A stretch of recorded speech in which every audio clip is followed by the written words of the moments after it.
শুধু কষ্ট পেলে বলে আজ প্রচণ্ড রোদ পড়েছে, আর কষ্টতে থাকতে পারছি না। কিন্তু কখনো কি ভেবেছো গাছকেও কষ্ট লাগে?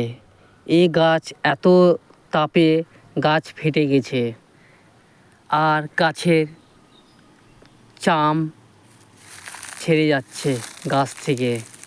দেখতে পাচ্ছেন এই অবস্থা। তার শুধু মানুষকে কষ্ট লাগে না এই সূর্যের তাপে, পশু পাখি, মাটি, মানুষ, গাছপালা সবাইকে কষ্ট পায়।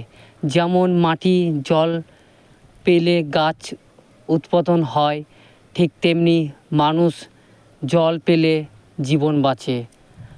তেমনি গাছের জীবন হচ্ছে জল। এই জল যদি না পায় দীর্ঘদিন, তাহলে কি ভয়ঙ্কর হতে পারে। গাছ যখন শুকিয়ে যায় তখন গাছ অটোমেটিক আগুন পরিণত হয়ে যায়।